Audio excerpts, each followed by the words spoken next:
Hey guys, what is up? This is Yannis, and today we have here with us Angelo Marcos, who is an amazing guy, and he will share some unbelievable thoughts with you. He is a human potential life coach and a business entrepreneur. And without further ado, Angelo, welcome to the show. Thank you so much for having me, brother. It's a great pleasure to be sharing ideas with you. It's definitely my pleasure as well, man. For the people that don't know you, would you like to share a few things about who you are and what's your story? Sure, man. I grew up living in different countries from a young age. I was born in Brazil, then somehow ended up in India with my family, then in Turkey, and back to Brazil, went to UK, and then right after university, I left for Asia, lived in Bali for 7, 8 years, spent a lot of time in Singapore, recently in America, Hawaii. So I'm an explorer, man, and explorer of life. When I was a kid, one of the very influential characters in my life, we all have like childhood heroes, and one of them was Indiana Jones, you know. And so I love the whole thing of going to the jungles and the adventures. So that created an impression on me. When I got to university, then I studied anthropology. So I'm really fascinated with other cultures, with ancient knowledge. So that's what brought me to then the East. In the East, I learned a lot. I had a lot of experience with different coaches, different practices, but eventually I found beauty. I found excitement in the life of business. And I began to then try and design my own life, and in fact, designing my own life. And this is the journey I've been on, from exploration into like developing businesses. And a lot of it is to get people to design their life and to treat life as an adventure. So the business and the exploration are very much interlinked. Hmm. All right. For the people that don't know, and I'm one of them to be honest, what is exactly human potential life coach? Okay, man, great pleasure to explain that. Your potential life coach is, in essence, it's the idea that number one, we human beings have limitless potential, and this is like a real deep idea that really like people to understand. We have what's called epigenetic influences, which is environmental predisposition, predetermining factors that constructed a story of who we are. So the environmental, the society we're brought in, the nation, our parents, the school, all these things create a sort of story that our subconscious lives with. Now, beyond the subconscious is the place of consciousness. When we tap into that deep potential, then we can rewrite the story of who we are, and we can become whoever we want to be, you see? So the human potential then, number one, is you can transform yourself to become whoever you want to be. Number one, like limitless potential exists, and you can tap that. Number two, which is a further step in the human potential development, is the idea that not only you can achieve those things, but you can begin to then expand yourself, achieve those higher capacities, those new capacities, and be well versed, be capable, or be masterful in many different areas of life. So, in other words, people want to become culinary experts, like nutritional experts. They can do that. They can then become fitness high achievers. They can do that. They can become business professionals. They can do that. They can become artists and do it all at the same time. You want to be a painter, a poet, a dancer, whatever it is, and do it all at the same time. So you become good at all these things, not just a jack of all trades, but a master of all trades. Mhm. So it's just a long journey, and I think it's something new and exciting for humanity, but the time is right because of information age. We have the speed of transformation way faster. Okay, Yeah. that's a really interesting idea, to be honest. But this arises some thoughts in me, and I would like to hear your opinion on that. Why do you think people? I also believe that we have all, this superpower, but why do you think people don't live up to their, full potential? What's the thing that is stopping them and keeps them down?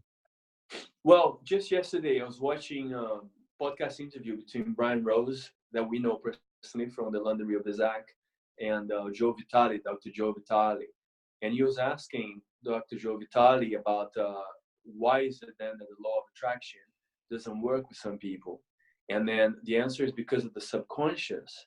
The subconscious create these limiting belief systems, and then the real question is, why is the subconscious like that?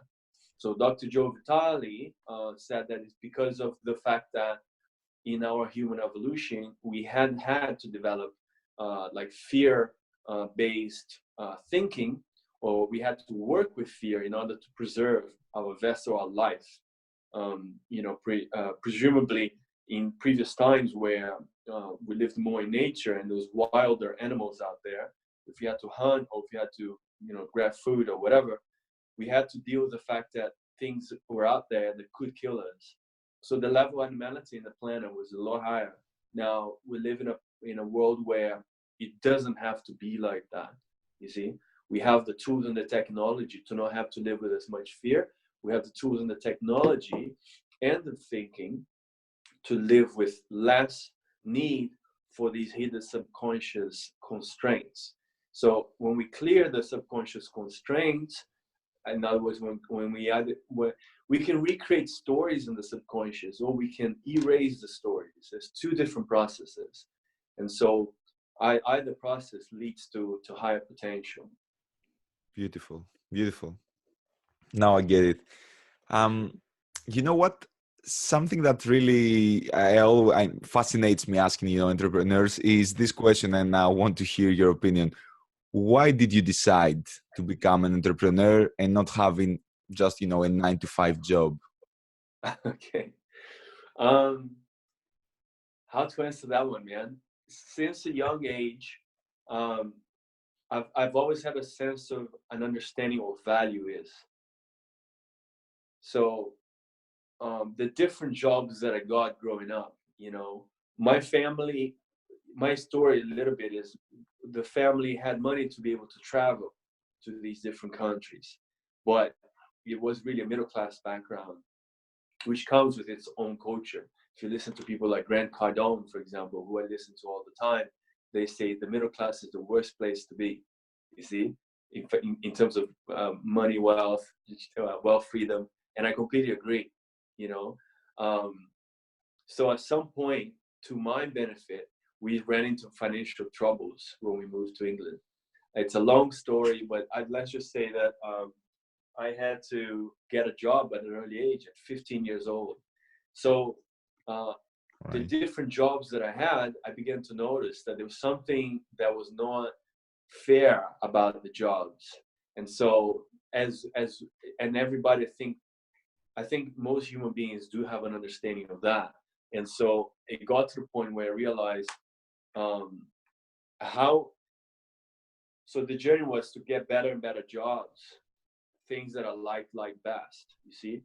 And so to refine the kind of experience that I had, but still, even the better jobs, I could see that parts of it, perhaps the management system or how they dealt with, the attitude of the workers, or how they instigated or promoted the sales in it. All these processes were not we're not ensuring the health of and well-being of the worker, you see. And so that's when it got to the point for me where I said I need to now venture out on my own. Years of working for other people, not getting enough money, being badly treated, etc. Okay. So what is the thing that you enjoy the most from your entrepreneurial life?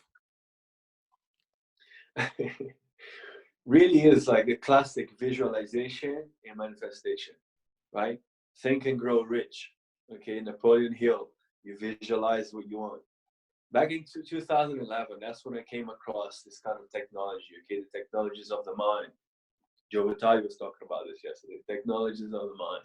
So I was living in Cornwall in the southwest of England. I had graduated in anthropology at UCL, a very good university in the UK. And towards the end, I ended up getting really good grades actually. I got a first-class degree on my dissertation. I done everything well in the last year, but I had been messing up the previous years. And so that didn't allow me to get into the masters that I wanted to get, my dissertation was on surfing and spirituality at the time, because I knew nothing of spirituality, and I wanted to align pleasure with the production. So it was very theoretical, actually. I talked a lot about the flow states of consciousness, the science of that, other cultures, and specific philosophy and theory. So it's not like, surfing wasn't serious, it was very serious. But at the end, instead of trying to pursue a master's or even a PhD, actually, which I had the option at other universities, I moved to the coast of England. So all that I was doing every day was surfing. Cut a long story short, I came across the people in the coast there who were teaching this process of creating a vision board. And a vision board is, specific visualization process. And I did this vision board, okay, in the coast of England. It was this festival happening, and there's this process.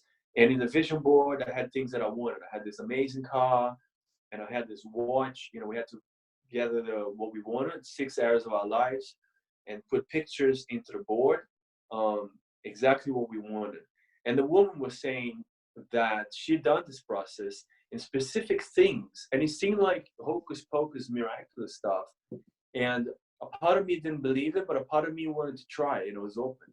So she said, oh yeah, I was thinking that I wanted a green car with specific light colors this way, etc. And then a month later, somebody advertised the green car in the paper. I saw it and I bought it. I have it. She was saying that she wanted a white piano that had, made a specific noise. And then 3 days later, my neighbor was selling his piano. I never knew my neighbor had a piano, and he was exactly that. So it just seemed miraculous, And I was like, that can't quite be true, man. That sounds like too unreal. But I was open. So I made the vision board, and I worked with it. You're supposed to have it in your room, and you see it every day, catches your attention. So I've traveled the world, 7 years living in Bali, etc. I came back to where I was staying in Wales, my base, and I found the old vision board, which I worked with for like about a year. And I tell you, man, it's like freaky. I forgot about the vision board, but 5 out of the 6 things on the vision board, like exactly were there. I had this beautiful girl. She was like, she was like really into health, she was flying out, like, I don't know, from a magazine. Like, that was my ex. I had like the car, I had the watch, I had the waves. Where I lived, like with the house in the garden and this like Indonesian sort of shack, whatever looking, that was like, that's my freaking ex house. That's where I was living. The waves, the beaches, it's like, that must have been the same photograph or something from the local, you know what I mean? Insane. So one of the things is visualizing what you want, and then through action, having it happen. Creativity, designing your life. That's what the main thing I love about it. Okay. To be honest, I love visualization. It's part of my morning routine. And when I was in Greece, I used to have, a vision board. I haven't gone back to observe it again, but I think it's time now that we had this conversation to redo mine over here in UK for my future goals. Great. What I would like to learn is, since, you discuss about this visualization and you putting, your future goals into paper and start dreaming and imagining about them and talking about them, I'd like to learn more about the things you are planning to do right now, because that's how we got in touch. I saw your Facebook videos and I was like, okay, that's pretty cool. I want to hear more. So your goal is to make $100 million in. Can you talk more about that? Yeah, I love talking about it because in a way, it's very similar to what that vision board with that woman was many years ago in the coast of England, where people just go, even a part of me just goes like, what? $100 million in 5 years? That sounds like some bizarre, that sounds like a lie, that sounds like impossible, that sounds foolish, So I love that it has that element. It just shocks people. So $100 million. In my entrepreneurial path, then in my business career, I have come across, I've rubbed shoulders with many millionaires. And you know, my ex has been a millionaire, my previous mentor a millionaire. So I spent time in that world of millionaires. And you know, I came to see that, much like what Grant Cardone says. He says, don't get advice from millionaires. You see, like, and less than 10 million, you know, from my experience, they're still hustling. You know, they're still worrying. More than 10 million, according to Grant Cardone, that's when you know, life then gets less stressful. You know, you don't have to worry so much, according to Grant Cardone. He says apparently, according to Bloomberg, I think it's Bloomberg, it's something like 7 or 8 million. So, you know, there's a lot of truth to that. So first of all, for me, like 100 million then is like going beyond the rat race. So this is what's important to understand. Like the world, if you want to create opportunities, if you want to create like an empire, like I want to create an empire. I'm really adamant on that. Having 10 million in the world of today is not enough because things cost money. Like Grant Cardone was saying, like says, it cost, if somebody has like, if somebody takes legal action against you in America, you have to have more than 10 million to defend yourself. Or I don't know, you have to have a lot of money to defend yourself. Okay, this apparently comes from Peter Thiel. He's calculated that. And so I know that when you generate money, it's part of business. You lose money, you have disputes, these things happen, you see. To be able to support your family, I mean, you and I connected deeply, at least from my side, because I saw how much your connection with family is. Same with me. I love to be able to provide for my parents. I'm forever grateful for everything they provided for me. So I like to give back, you know. So I need a lot of money. So 100 million in 5 years, and it is possible because with the new systems online, everything, you know, we're living through the technological singularity right now. I don't know if you understand that concept, but everything's sped up. So, you know, the curve, you know, like cryptocurrency. Okay, a lot of people watching this maybe into cryptocurrency. It's exponential, the graph of cryptocurrency growth. Apart from this year, but the past 5-6 years, you just observe. You see, exponential growth of new technologies. Look at the market share, the share prices for what's it called, Netflix, exponential growth. So now we have like Grant Cardone with 10x. If everybody's 10xing around the world, exponential growth of money. So the 100 million is not, it's not as much as it seems. Yeah. Okay. No, I think it's a really, really interesting project, and I really believe that. I mean, for some reason we became so, you know, short-sighted as, you know, as people in nowadays, and especially in the era we're living in right now, there are no excuses for people to stay broke or not to have, you know, money, because you can do whatever you want as long as you put in the work, you put in the effort, you try, you hustle, you visualize, you know, you visualize, you try to see and find the ways. I think we can do anything possible. But here's the thing, that we will meet some problems, we will meet some obstacles, we will have to struggle, we will fail most probably throughout the process.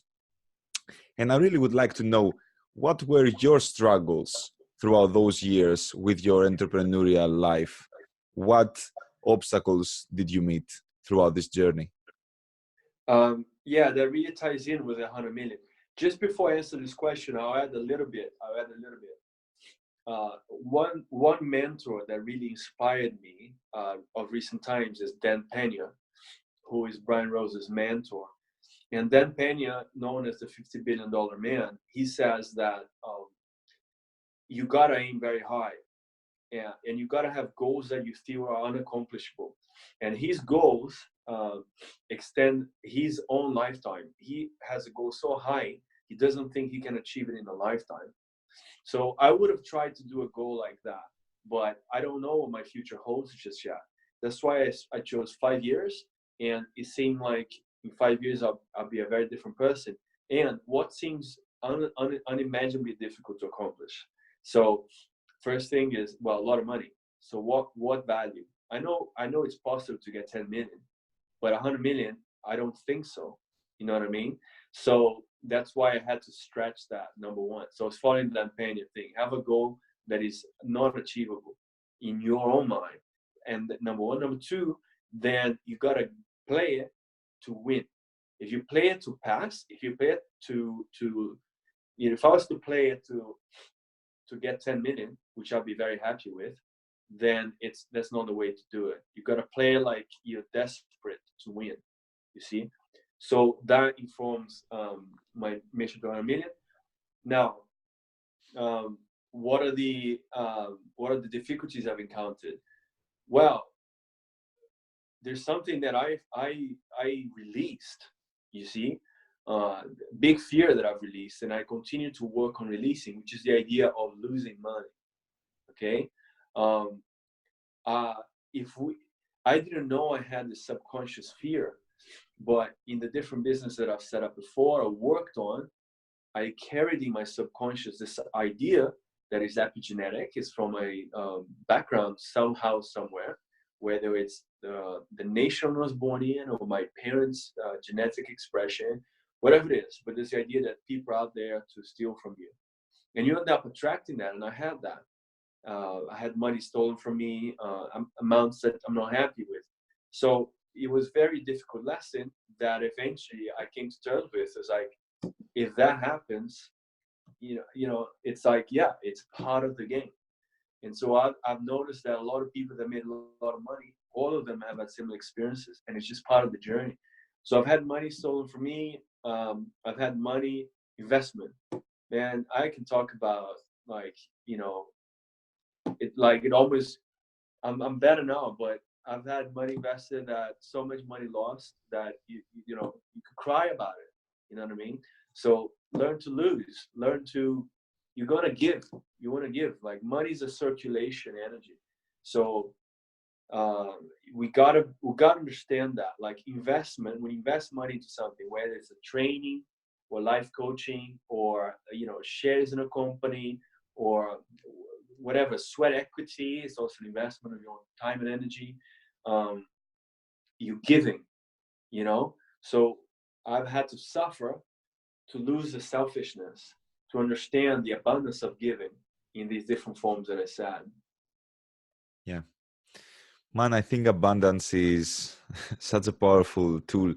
And I remember I had actually this discussion with a really good friend of mine, and I read this, you know, discussion we had on his email as well, because I'm on his newsletter. Anyway, and he said that $50 stake, and basically he discussed about the concept that many times many people say, and more specifically Grant Cardone discuss about that many times, that it's time to stop looking at prices, for example. Like, instead of Yeah. trying to compare, okay, this is a stake that, you know, costs $20 and this one is the $50. No, buy the $50 so that you feel like having this abundance.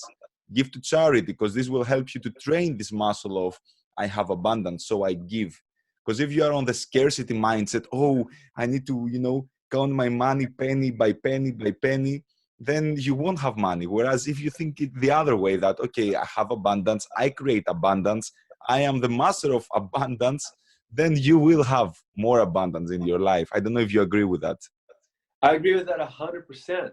In fact, you know, from listening to Grant Cardone, that I came to realize more the lessons that I learned. You gotta think like that. Grant Cardone's flying jet is very much like that. A very expensive thing, but like Grant Cardone says, he doesn't have a cash flow income problem, you know. So that's the issue most people have. People have the issue of cash flow income, and cash flow income problem is an abundance problem. Okay, oftentimes people then have that issue. If you don't, you will not have a cash flow income problem if you have an abundance mindset. Simple as that. So you got to practice the things that bring a abundance mindset, which is exactly that.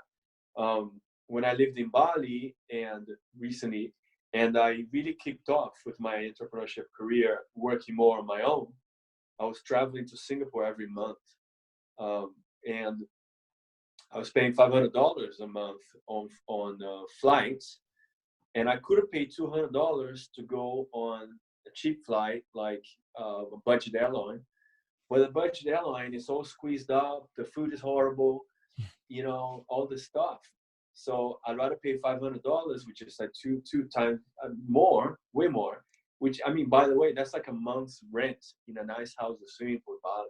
So I'd rather pay that to have comfort, to have good food, so that I land in Singapore ready to work, ready to powerhouse, than, you know, struggle to save what, $300. You know what I mean? So you gotta have the freedom to, you know, to not be concerned with a figure, because it's somewhat value is very subjective, you know. Yeah. Mm-hmm. Yeah. What are the things? Because I believe that, you know, there are, you face problems. We know as people we face problems constantly, and I'm really curious to hear what are the struggles that you are facing right now in terms maybe of mindset or of anxiety because of this huge goal that you set for yourself. How are you handling that? Yeah, wow, man, amazing question. Yeah, it does come with anxiety. It does come with anxiety. It's especially when you play to win, like Dan Pena says. And like I said to you, in 3 weeks before we just started, I was telling you that in 3 weeks, suddenly I had nine cash flow income like streams, and I 4 activated within 2 weeks. You know, so then how to manage that? Because I've also had to invest in them as well. So that is one of the things that I'm trying to balance out right now, to not do too much, and really to work on law of attraction, work more on attraction. So this is an interesting point. To what extent do we grind? You know, where is the life work balance? Dan Pena, Gary V talks about this. Both Dan Pena and Gary V, like, people ask, how do you do life work balance? They say, what balance? You know what I mean? So Gary Vee wakes up, he does what he loves. So Dan Penny presumably as well. So I was doing that, you know, waking up. I mean, I work 12 hours a day, more, you know, 12, 15. I don't know if it was Elon Musk saying you got to work 100 hours. If I was calculating, Elon Musk says you got to work between 80 to 120. And I think Dan Penny says similarly. And I was calculating like, wow, this seems like a lot of hours. Like, how can I do that? I was thinking, how can I do that? And then it made me think, actually, I already fucking do that. Like, I wake up, I do a morning practice, I'm working. You know, I just before bed, I'm working. So I work like up to 12 hours a day, but it is doing what I love, you see? But now this is a tricky point, and this is the real answer to your question. Sometimes we trick ourselves. So we say that we want to tell ourselves that we're doing what we're loving, but we're not. You see, there's parts of us that are doing that shit we don't like for money because we need to. So we have to understand, very important to understand and be honest with it. What percentage is what we love, and what percentage is what we feel we need to do in order to get the job done? You know what I mean?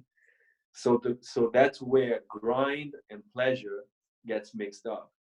So for me, I've had to become, in fact, that's why Dan Pena's project of go hard, go big, and go all in works well, because it doesn't have to be a grind, but in that you will learn what is the painful grind and what's the sort of not as painful grind. You gotta have a painful grind, but in that you will see what is the pleasure part and what is the pure pain part. You know what I mean? Yeah. So that's where I'm at, trying to identify, nail what's, yeah. Okie dokie. How clear is your the vision for where you want to end up? Well, basically, how do you define success? What is success for you? What is success for me? Right. Success for me is being clear that success varies from people to people. Right? So success is much bigger than I can define. So being conscious of success is being conscious of that. So the notion of success changes with time. 100%. Now, for sure, achieving projects, okay, like literally winning races, that is success. So if you're almost there, then it's not success. It is a failure. You see? So, you know, I was a co-founder of a spa in Bali. We ran the business for like about 3.5 years. And then the business just fizzled out. One can see that as a success. You see, oh, it was launched. Oh, it was operating. It's an experience, but it failed because our ultimate goal wasn't accomplished. So you got to have specifically the goal and get it. That's success. And that is, as a life coach, that's what I'm 100% dedicated to making sure that my clients get that definition of success to me. Not their potential half-assed vision, but what they originally set out to do. And it doesn't have to mean it's 100 million. Maybe it's just literally finding a way to sleep better at night. Okay. So if I could grant you any wish, all right, if I was like a magic genie, I had some powers right now and I can give you anything you want, what would that be? What would you like to have more than anything in your life?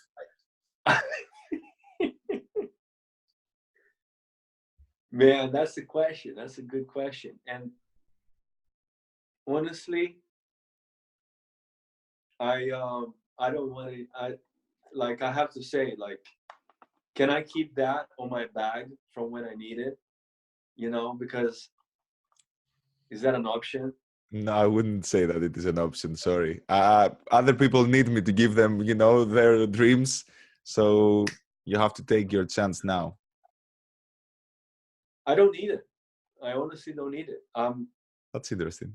Yeah, I don't need it. I'm not gonna use it. Like I believe in this like great fairness. I believe the universe is like, it's very fair. It's 100% fair. You see, and it sounds like for many people, it may sound like a ridiculous idea, but from my vantage point, from my life experiences, I've come to see it like that. Very explainable. So the whole thing is a mirror. The whole thing is an echo of yourself.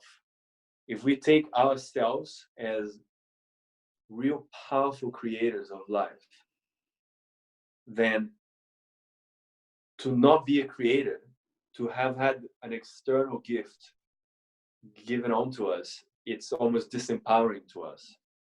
So everything that I gonna have, I want to be something that I did, you know what I mean? From that place. Respect, man. I really value that. And it's a really nice mindset. So yeah, Jean is happy now. The Jean is happy, definitely. Um, who is your role model? Who are like, he or she can be dead or alive, but is there any person that you really look up to and you would like, you know, to learn from his story and his mistakes and, you know? Well, I mean, you know, I do have the aspirations to build an empire, you know, and there's a lot of negativity out there with some people with the word of empire, but I have noble reasons, you know, I have good intentions. You know, at the same time, I'm sharing the idea that I have to be charitable, that, you know, I think the society and, you know, the field of entrepreneurship is filled with people with expectations a lot of the time, and it's an expectation to have to be charitable. I mean, again, it links in with this idea of somebody giving you stuff. You know, why shouldn't you have to work for it, you know? So it's also dangerous for me to think who, you know, but I know that the people that I pay attention to in relation to empire builders, then in this context, are the ones I studied. Like Alexander the Great is one example, you know, or just big names in history. You see, like King Leonidas, the Spartan, famous in the film 300. You know, anybody who's accomplished humanity-changing feats of effort, whether it's endurance or commerce or whatever it is, thinking, the thinkers of the ages, somebody, even the spiritual leaders of the ages. Okay. Yeah. Right. In that case, let's say that I can arrange a meeting with you and Alexander the Great. Okay. I have my ways. Don't worry about that. I'll deal with it.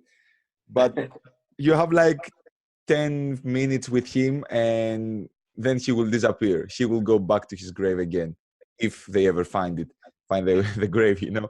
But my question is, what would you like to learn? What would you like to say or ask Alexander the Great, for example? Sure. How to create harmony. Alexander the Great, what strategies, what was your philosophy? What's your thinking around creating harmony between different groups of people that think radically different? Okay. Yeah, because he went from culture to culture, bringing them in to his thing. You know, he had different wives from different cultures, and he would show up and he would participate in their rituals. You know, and if you build an empire and one group is Christian, the other group is Muslim, how can they coexist? How can Muslims and Christians have harmony? You know, how can people of different backgrounds, different belief systems, not just religious, how can the world come together like that? You know what I mean? Man, that's a really nice way of thinking about it. Would you say that Alexander the Great could be something like an influencer back in his days? Oh, 100%. I have a feeling that empire builders have different levels of success, of course, and a lot of the time, something is going right for the size to grow, because this is a just universe. So we just have to understand, like, what is it that is beneficial to humanity? Okay, what is it that is positive that caused the empire to grow? So the Roman Empire, why is it that they're so powerful? You see, what is it that is positive about it that the universe supported its expansion? You know, you can look at many things, like was it a democratic society? They weren't as democratic, it was an empire. But perhaps system of governance. I mean, another thing that they were amazing for was they are able to move water with the aqueducts, aquifers, so they could build cities. You know, a lot of empires were dependent on having to live next to a river. But if you can transport water through the mathematics of, you know, moving water, you can live in different places. That's very healthy. Sanitary system as well, the Romans had. That's an example just for the Romans. So that's beneficial to humanity. What did Alexander the Great do? Commerce. You know, he created his own coins. He facilitated trade. So it's a question of looking at all these things and taking out what's good from it. Why did it grow? You know, see where it's not so good, and change that. Mm-hmm. Okay, Does that perfect. answer your question? Yeah, 100%, 100%. I can understand now, you know, what did you mean before? So yeah, 100%. Let me ask you another question. Well, personally, I'm a huge fan of routines and habits, and I also study many, you know, successful people that have morning routines, evening routines, habits installed in their days. And you also mentioned, you know, visualization before. So I would like to learn, do you have other daily habits that you do? Do you have a morning routine? Do you have an evening routine? How is your day, you know, structure, kind of saying? Right. Yeah, I do. One thing that I mean, you must have morning routine. I have to say also evening routine, very important. Um, you know, preserving, maintaining like your connection to deeper, your deeper you know, um, to consciousness, as I say. You gotta have some, to me, right? You will become next level 100% when you have an ability to tap into, to go beyond the limitations of your subconscious mind. Because a lot of us have hidden negative subconscious stories that we're not aware of. which is the whole question of you don't know what you don't know. So I use meditation, okay, to release a lot of the sort of stories, a lot of the cacophony, a lot of the noise in my head. We, especially people in social media universe, so busy, so much going on. You know, let's have less of that. So meditation, for sure. Another thing too is the connection between body and mind. So if we grew up in a society where the mind is very polluted, then our bodies are naturally very polluted.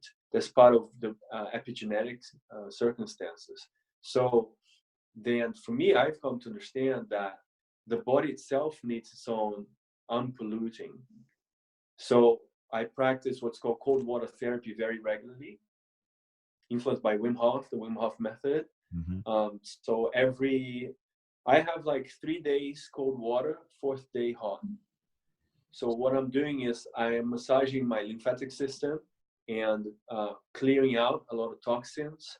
I'm clearing out the toxicity in the gut and in the colon, which also, and also fitness.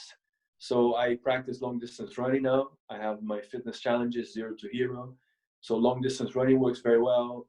Bodybuilding is a new thing for me, but also working well. So those are my routines: exercise and meditation. It, to me, whatever form, do something that works well for you. Exercise, meditation, and cold water therapy. Yeah, I couldn't agree more. Especially like I don't do cryotherapy, or I don't, expose really myself in outside scenarios, in outside environments as Wim Hof does. But cold showers, man, like such a game changer. Like it's insane what it does, not for your body. Okay, there are countless of benefits for your body, but mostly for your mind. What's in the cold water, dropping in front of you, and you're like, no, and then you go in and you feel this, this sensation, and just the fact that you made it to happen, boom, like it gives you such a positive boost to go and conquer your day. That's something that I really, really love.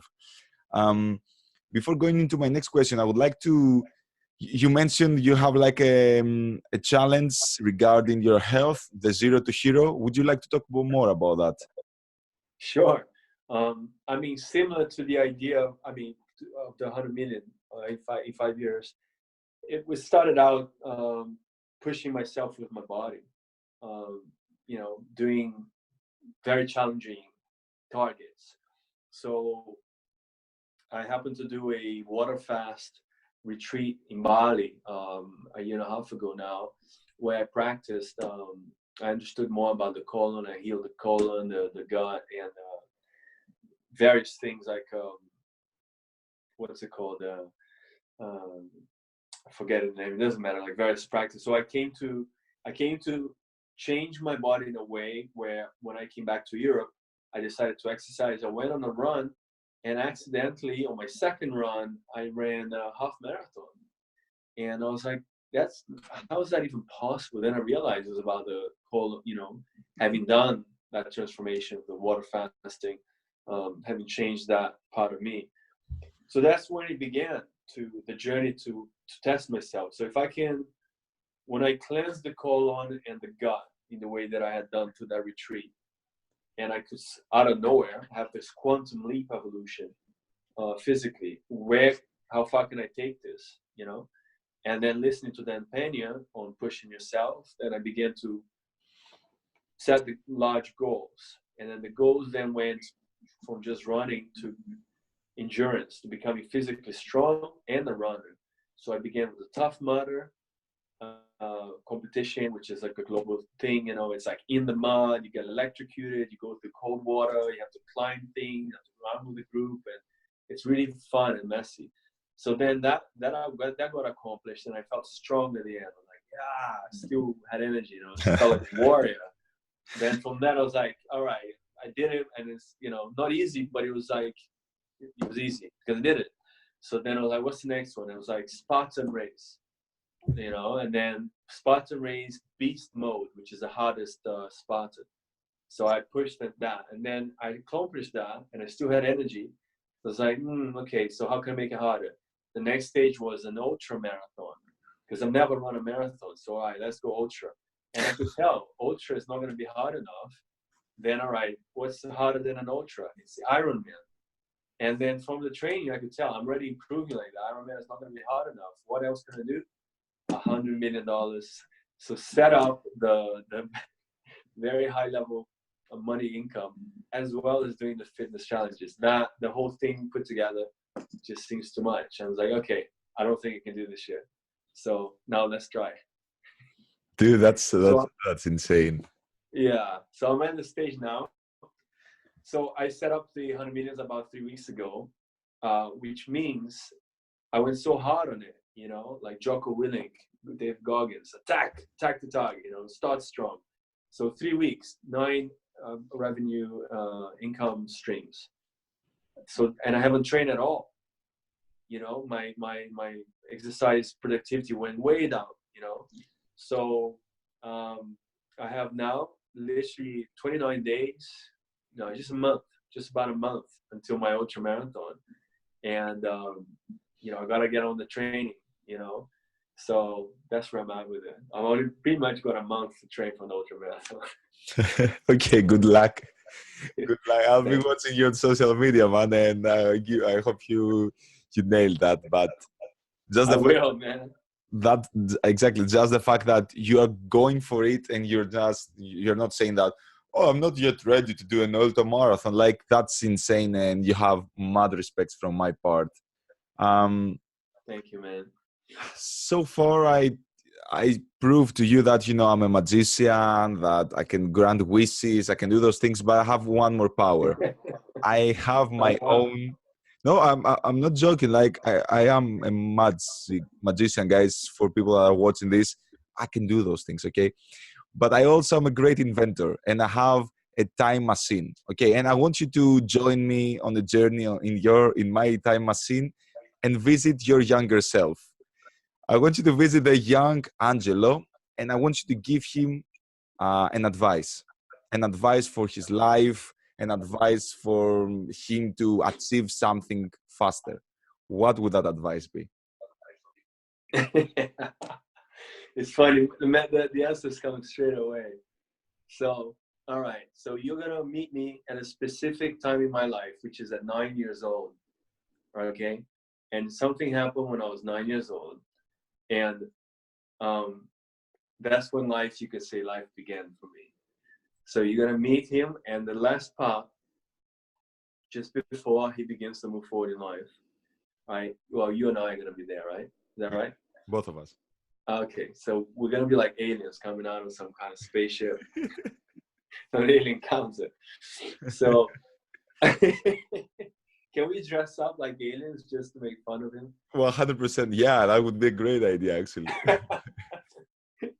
So then I'm gonna tell him, embrace the suck. Okay. Surrender to the difficulties that come. Don't fight them. Understand that there are beautiful rewards, there are gems in difficult periods in life, in difficult situations. That's the message for him. Okay. Sounds great. And my last question is the following one. For the people that are watching this podcast, okay, this can be mostly solopreneurs and entrepreneurs, but also people that are just starting out. What would your advice to those people be? Same thing. Embrace the suck. What I'd say is, yeah, go hard. Not just embrace the suck. Go hard or go home. There is no results unless you give it your 100%. If you don't give your 100%, you don't get your result. It's as simple as that. However, when you are all in on the project, the universe will match you. And that's where miracles happen, magic happens. And I'll say this, not just with entrepreneurship, because we are all more than entrepreneurs. The real entrepreneurship is life. So some of us are very good at generating income, etc., but we have no luck in love, for example, right? Or some of us have luck in love, but no luck in money, or whatever it is. whatever you do, as best you can, choose what you love, choose the right woman. Don't just fuck around. Okay, or you can, but if you fuck around, go 100% in the fuck around. Whatever you do, love it, go 100% all in. Go hard or go home. Go hard or go home. I love it. Man, uh, thank you so much for this conversation. I learned a lot, and I believe that people that will watch or see or listen to this podcast, they will also learn a lot of things. Now, for the people that want to reach out to you and ask you something or work with you, what's the best way for them to stay in touch with you and reach out to you? My website is angelomarcoscoach.com. So you can check out my different programs I have going on there. I have, for example, I help people with relationships, specific focus on sexuality as well. A big sort of area in the planet where there's a lot of fears, a lot of negativities. There's so much to learn on that. We've never had education on that. So I have this program called The Sensual Man. So it's developing the feminine, nurturing the feminine side of masculinity. Includes nurturing the fitness of the body, positive mindset, so that you can be a better lover, so you can know how to use your sexual energy for creativity as well. That's one program. Another program is the Zero to Hero Fitness, which is how to accelerate from 0 to 60 like a Ferrari. You don't want to be struggling to build your muscles to gain fitness for year 2 years. You know, attack the target. So that's another thing. There's different programs. Also the Entrepreneurship Academy. So people can check out my website, or at this stage, I'm redoing my whole social media because of the different projects I have going on. But they can find me online as well on my Facebook account, Angelo Marcos. Find me there. Mm-hmm. Yeah, guys, all those links will be on the description above or below, or for the people that are listening to it, it will be on the description of the podcast. Angelo, nothing more to say, nothing more to add. I freaking loved our discussion. I wish you all the best with your journey and your challenges. I'm pretty sure you're gonna nail both of them. And you know, I'll be watching you on social media. And I wish you all the best. Thanks for your time once more time. And guys, thank you very much for watching this podcast. If you have any question, if you want to share anything, if you want to ask anything, you can also leave a comment below. Let us know what was the first and most important idea you took from this podcast. And as always, I'll see you again with one more guest next week. Have a good one. Yeah, thanks, Yannis. All the best, man. You're amazing as well. Pleasure to be with you, and you're part of the journey, man. You're gonna come with me. We're gonna fly together. All the best, everybody. Hope you enjoyed, and I'll see you guys in another video. All the best.